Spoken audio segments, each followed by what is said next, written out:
Today is March 13th, 2014, and we are interviewing Frederick Rick Welch at Effingham DAV Club. Rick was born May 9th, 1948. My name is Cheryl Walker, and I'll be interviewing Rick. Rick, could you state for the record what war and branch of service you served in? United States Navy, Seabees. Okay. And what was your highest rank? E4. Okay. Would you like to share your story? Well, sure. I got some draft papers back in '67 and decided I would join the Navy. So I did. It was boot camp in January 1968. Had quite a few experiences there, I must say. And when I went in as a Seabee. I told them I had to go in as a Seabee or I wasn't going. A friend of mine was a recruiter at the time, actually. Anyway, I was a Seabee, and when we came out of there, we went to Port Hueneme, California to go to school. What was known as A school, learn how to be carpenters and painters and concrete layers and whatever builders do. That was a rate we became was a builder, BU. And going to school in California was a real treat. We had a lot of good times, met a lot of good people, learned a few things. And from there, everybody that was going to school at that time, before us and after us, we all got orders to Vietnam, but a handful of us got orders to go to Little Creek, Virginia first, to what they called counterinsurgency training, and right away, that word there, counterinsurgency really didn't sound like anything to do with a builder, you know what I mean, like a carpenter. You understand what I'm saying? We questioned these right away, why we were going to Little Creek, Virginia, when everybody else was going to Vietnam to counterinsurgency training. We weren't sure how that fit in the carpenter, builder phase of being a CB. Yeah, okay. And I don't really think we ever got an explanation at that time, anyway. Just that a couple of people out of each class, at least classes, one behind us and one in front of us, all got orders to this Little Creek, Virginia counterinsurgency training. And there we were under the tutelage of these Marines who made us go through all this physical training and schooling, and we learned about weapons and booby traps. And the whole time, every time we had a chance to ask a question, we were kind of asked questions as to why we were here, because, we're supposed to be builders, carpenters, And anyway, we learned a lot of stuff. When I left her, I could do 6 miles and not break a sweat. We ran 6 miles every day. The old boy that ran us had a gut about twice as big as mine, almost to his knees. And that first day I thought, well, cool, whatever he can do, I can do. But I believe the man could run forever. I think he could just run forever. Anyway, he's the one that got us to running. And so we leave, we get done with that. Well, actually, interesting part there was when we got done with all this training for a few weeks, I don't remember how long, a month or 6 weeks or whatever, they put us on some buses and sent us out into the jungles of Virginia, which they actually happen to have some of those, and put us through this training, exercises where they broke us up into like 7, 8, 9 man elements and give us a chicken, I think, and some potatoes and maybe some raw beef. And we had to go out and build us a shelter and make us a smoker or a cooker and do up this meat and stuff. And we just thought, they told us that was all there was going to be. We really didn't believe it. We pretty well ate that right away, but they weren't kidding. There wasn't anything else after that. And anyway, we ate the broth off all that stuff for 3 or 4 days. And once we set up this little camp in this area, they would send us on these compass marches across country 24 hours a day. just the way you'd go day or night. When you get to that checkpoint, they'd give you another one. And in between times, they'd have hassling you, harassing you. These Marines dressed up like the enemy, you know. So you're out there trying to avoid the enemy. Went through all kinds of phases of this for like 4 days, 3 or 4 days. One little interesting phase was about the 4th day we had to do an escape and evasion. And they sent us down here about 10, 11 o'clock at night down this road and said go so far. Fall off there about 50 yards, dig in, cover yourselves up, like, you know, hide there. Well, you know, you can't dig a hole and cover yourself up, you know, somebody can't see you. Well, anyway, we go over there and everybody's moaning and groaning and start to, you know, dig holes. And very seldom in my life does my brain ever work, but that night, like, I looked up this big old oak tree and it had a low limb on it back there. So, well, escape and evasion, because they told us, you know, I'd go dig these holes. Well, escape and evasion, that means escape and evade. So tell you boys what, dig your holes. I'm taking a nap. Dig your holes when you get down, I'll cover you all up and scatter the leaves. And they said, what are you going to do, Welch? I said, well, I'm going to take a nap. And they all went, man, don't get us in trouble. I said, we'll get you in trouble. I'm going to escape and evade. So they all dug their holes, woke me up. I covered them up. And I took my boots off and went around down the holler a little bit where the leaves was and stuck him in these leaves. And then I climbed that tree, and I got up there about 20 feet, and I sat up there, and I went back to sleep. And then the next morning at daybreak, you could hear the enemy coming down this road, you know, going off and kicking these guys out and making them do rifle butts instead of them actually hitting you with a rifle butt. You had to, if they said rifle butts, you had to drop down and do 10 push-ups, you know. They had guys down the creek doing push-ups in the water, you know, and all this stuff. And anyway, they kept coming up, and I finally got to my element. Well, I got these guys, you know, a little bit better. It took them a little longer to find them, but they found all of them, you know, without too much trouble. Well, they knew there was one missing. Well, they didn't know where I was either, and I'm in this tree. And the whole time you're doing this thing, they lie to you, and the enemy does, you know. You can't believe anything they say, you know. So they go, all right, this is it. This part's over. We're moving on. Come out wherever you're at. And I'm going, he's lying, you know, I ain't coming down, you know. I'm going to stay up here till I know. And I'm just standing up here watching this whole affair, or sitting up here watching this whole affair. So anyway, after about 15 minutes, 20, I finally decided, well, I believe this is. So I just dropped down the ground, and they turn around and they go, what are you doing up there? I said, escape and evasion, man. I escaped and I evaded. And they were really mad, but there wasn't much they could do about that. Anyway, we went on. Got thrown in the prisoner of war camp. That in itself, I could tell you about that for hours on end. They put us in a big barbed wire, stripped us down butt naked, put us in a big L line, made us look all over one another for ticks and stuff. Great time. And, and just harassed us something serious. Now, we've been at this about 4 days, you know, compass marches, hardly any sleep, hour or two at a time. You know, I'm in the Navy here. Joined the Navy to stay out of this stuff, you know, and here I am doing all this, learning this stuff, and I'm a little confused, you know, me and this buddy of mine. Anyway, I put us in prisoner war camp and just messed with us all day long. Shoot, the whole deal was in the military's chain of command, you know, somebody's got to be in charge, and if they die, then somebody's got to step up, and you got to know it right down the line, you know. So let's start off with our commander, and they killed him off, you know, and drug him off somewhere. So the next guy stands up, and they were going through this process, and they were interrogating us seriously, slapping us to stuff, you know, trying to get us to talk. I think they told me later, actually, some guys did. I'd probably just to get them to leave them alone, but yeah, harassed us a lot. I could just go on about that all day. That one few hours we spent in that camp, I got to tell you, doing push-ups in the people's pool. It was like a grave with about a foot of water in it. They'd go down and do push-ups. It wasn't deep, it was about 3 feet deep, you know, and you'd have to get and do push-ups. They'd put 2 guys in a box. All they had on was our shirts, if I remember, at this time.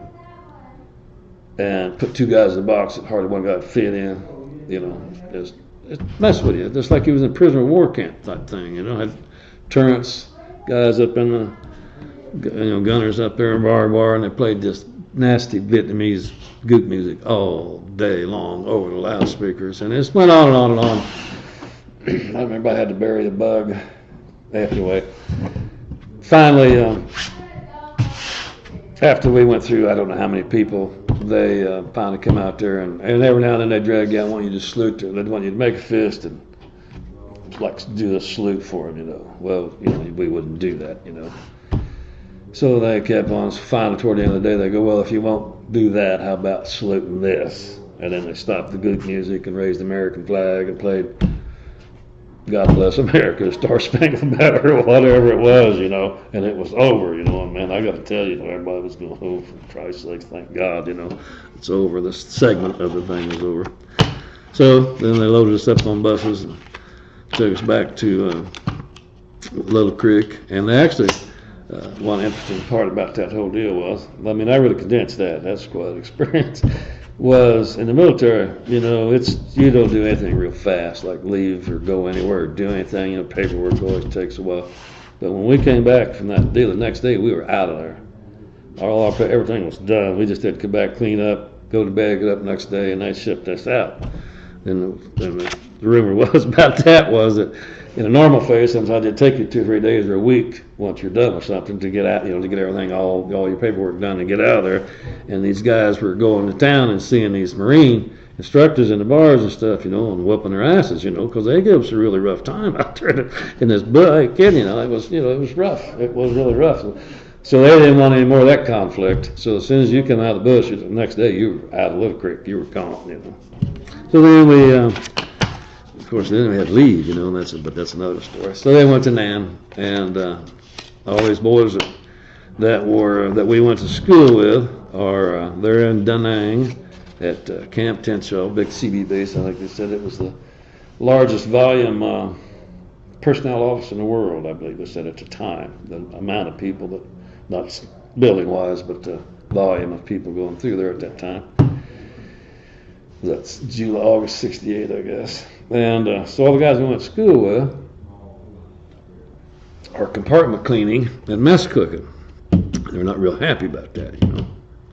And I went, well, I don't really want to go to war too bad, but I don't really want to do compartment cleaning or mess cooking, you know.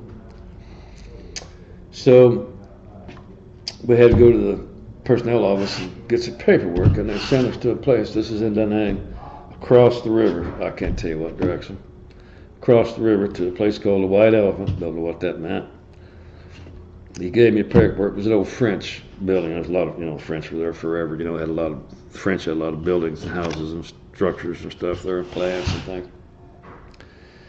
And that's where they figured out where they wanted you, whatever your rank and your rate was, and they needed someone there. Wherever they needed you, that's where you went. So he takes the steps to just sat out back there, and we went outside, sat on a couple of concrete benches, and he sticks his head out the window here pretty soon out the door, and he goes, I need a builder up Phu Bai. I said, they do any compartment cleaning and mess cooking up there in Phu Bai? No, it says they don't do any of that up there. The Vietnamese do, that's a detachment.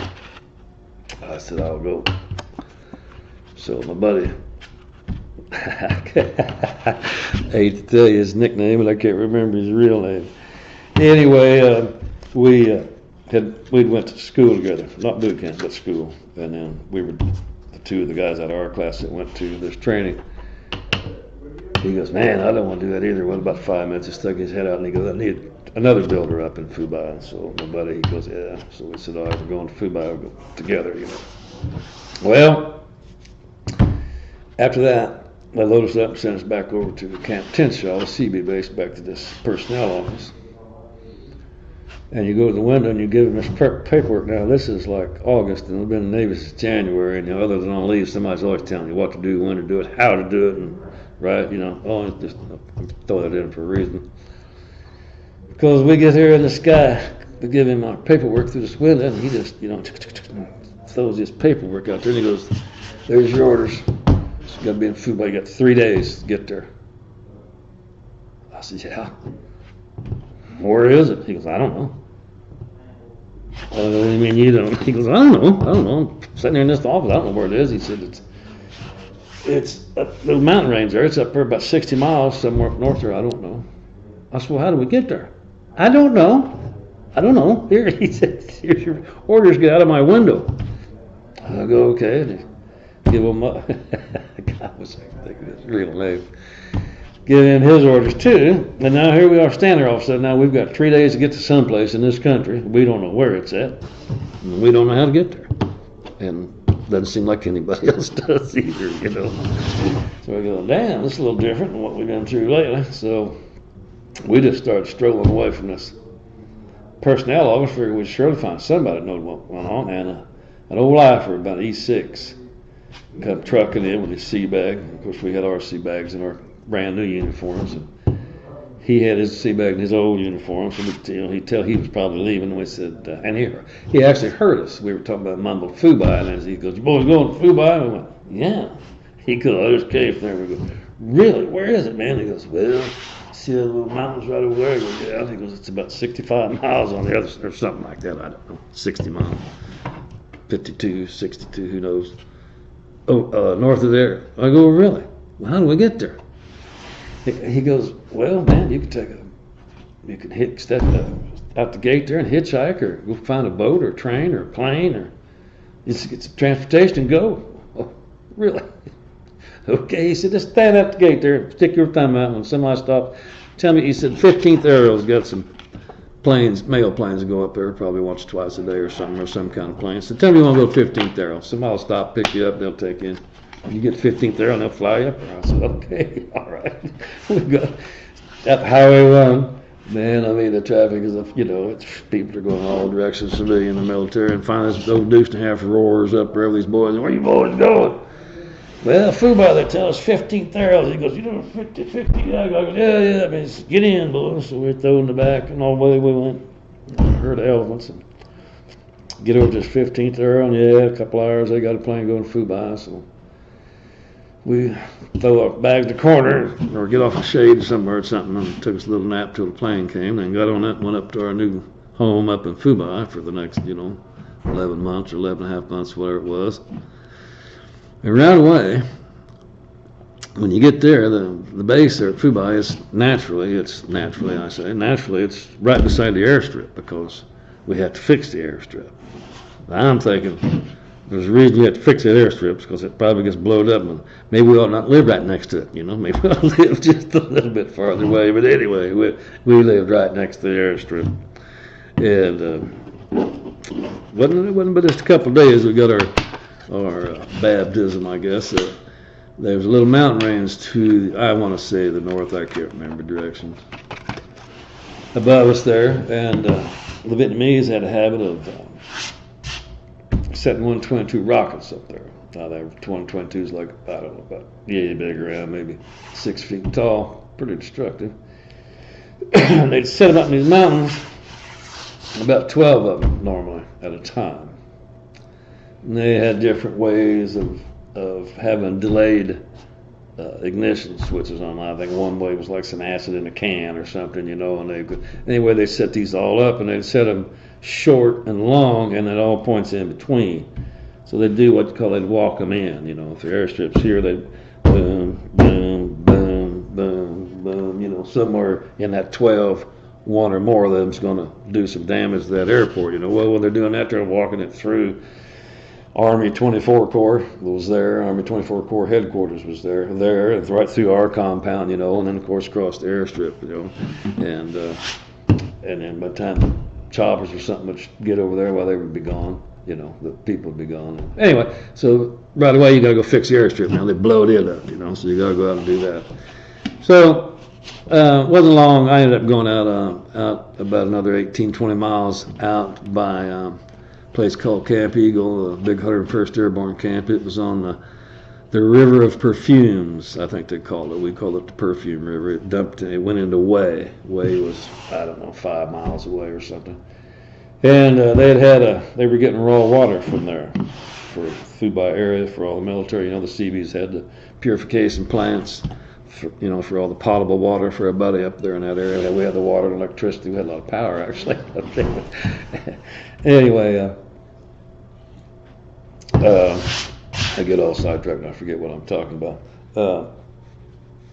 Anyway, we had they were just taking these big diesel engines with a pump, all one unit. And they just set them on a pallet down on the river with hoses, and it was fine until the river got up, and then it'd take the pump. The pump would be gone. So they had to do something permanent. So the time I got there, they were in the process of building a floating a permanent floating base for these pumps to set on that would literally raise up and down with a river. And it was partially constructed by the time I got out there, and there was 4 or 5 of us out on the river and finished this raw water pumping station. And we had 3 diesel engines, and each of them had a pump mounted on them. We had, I think they had with 9 big steel chambers, about 5 foot square, all fastened together, and had on the downriver side had piling drove in the ground and 20 feet above ground, and on upriver side 2 piling, and they had guides around them, and this whole thing would just float up and down as the river got up, so that, and we'd never have to stop pumping water at all. We had a suction hose went out to a raft that was cabled and on drums, and it would float, and it all had flexible hose. Then we had flexible hose went over this big manifold pipe that put it into the pipeline. And we had these 3 diesel engines, and we built this, and we built a hooch on top of it to live in, And when we got done, our chief, our E7 said, and he didn't like any of us, and we really didn't like him either. Some of the divers were pretty good people, some of them weren't, and he was all right, but we didn't really care for him, and he didn't really care for us. But I don't think we respected him probably as much as they thought maybe we should. Anyway, when we got done, he said, "Boys, here's the deal." He goes, "I don't really care what you do. I don't really care where you go. I don't really care what you wear." But he said, "What I do care about is that every minute of every day, I want water coming out the other end of this pipeline." So we had about, 18, 20 miles, 20 give or take, all above ground, except like with a crossroad or something. They'd have to go under a crossroad. It was all laid above ground, and it was always shooting it, blowing it up or whatever, or the Army Corps of Engineers was running over it. But anyway, that was our job, was to pump raw water, pump that water back to Phu Bai, and then purified it. And as long as water came out the other end, he goes, "As long as water comes out the other end of that, boys," he says, "that's all." And we said, "Well, you've got a deal, Chief. Absolutely, we will." And we did. We kept it going. As I said, a lot of times the Army Corps of Engineers would find ways to run over it or through it or whatever, and then you had to shut your pumps down, and you had to go take the bad piece out, run back to Phu Bai, get another piece, bring it back, and that could tell you a whole story about all that, because there ain't one of them, any of them ever the same length, and it would get hot, and it would cool down, and expand, and contract. Anyway, it was a real trick. So anyway, that was our job, and we did that for the remainder of the time I was in NAM. And we did that. We did do that. What we were told, we just did, and we did do other things, and we did kind of come and go, and maybe didn't wear proper uniforms a whole lot of times. I wore cowboy boots a lot of times, maybe slow pants sometimes. But we got the job done, and tried to have a pretty good time. In the meantime, we come up with a boat and a motor and have skis. That's a whole nother thing. Try to make I never want to make light of the subject. We'd always just try to make the best of a bad situation. You know what I'm saying? I try. I laugh a lot about it, man. We make fun of things and laugh at things, but it was serious. And total respect. Everybody was there that lived and died in the whole 9 yards. But you just had to make the best of a bad situation. And that way, Seabees are pretty good at that, getting the job done and making the best of a bad situation. Anyway, yeah, left there. Went to down to well, I got in a lot of trouble over it too. I lost a lot of money. Stripes came and went, and they finally, I probably should even tell this, I guess, finally booted me out of there. I had about 30 days left, and man, the officer said, "I'm done with you. You're back. You're gone. You're out of here. You're too much trouble." So they sent me down to Da Nang, and I didn't have but less than 30 days left. So now I'm down here in Da Nang, and they don't have a clue what to do with me. I don't have any time left. And so they sent me over to get new uniforms to start with. What is that? And I'm going to leave here in 3 weeks, a month. So they gave me new uniforms, and they sent me over to this power plant. And there was an E5 there, instant petty officer, I believe he was. And he was not near as cool as he thought he was. And he was overranked for what he was doing. He said he was an E5, and at this time I think I'm an E2 now. And so I got E3 back now. I might have had E3 back, but anyway, he had a Vietnamese crew, and they mowed the grass and picked up the trash and cleaned the bathrooms and did that stuff. And he was overranked for that, so they said, "Well, we'll go over there and take you over here, and you can take his job. We'll find something for him to do." So I get over right away. He takes something brand new because I just got there. I mean, I just got all new uniforms on, and he's been there like a month or 6 weeks. So right away, he's the old guy, and I'm the boot. And he starts in on us, so I just let him go, So he's telling me all about how stupid these Vietnamese are, and you can't get anything out of them. They're just ignorant slopes and all that, So eventually, and I just let him blow. He's blowing on. He don't have a clue. So he goes, "Well, we'll go meet the honcho here." So we go over to the old boy that kind of run the crew, and he said, "So-and-so, this is so-and-so." So I said, "Tell him," and I said, "How are you? How's your wife and children?" In Vietnamese. I can't do it anymore. I can still count. But in Vietnamese, "Oh," he says, "Fine, thank you very much." And the guy goes, "What'd you say?" I said, "Well, I just asked him how he was as kids, wasn't he?" He goes, "Where'd you learn that?" I said, "Well, you've been here 10, 11 months. You learned some Vietnamese." I said, "Man, I'm getting ready to go home here in about 2 or 3 weeks. I've been around here all year, and I've just listened to you blow, Anyway, I had a wonderful time with the Vietnamese, a wonderful time. And that's when we put a man on the moon. At that time, that's when I was there I can't tell you the date, July, wasn't it? Anyway, I'd sit down there at break time at lunch, and we'd all gather up, and they'd speak Vietnamese, and I'd speak English, and we'd count. And we'd do all, I still could, Mok Hai Ba, Bon Mom Sao Bai, Tom Ching, Mui, still count. So one day I said, "Hey," I said, "tomorrow we're going to have a man on the moon." "Oh, you boo-coo dinky da. Boo-coo dinky da." I said, "No, I'm serious. Tomorrow we're going to put a man on the moon. It's going to be on the moon."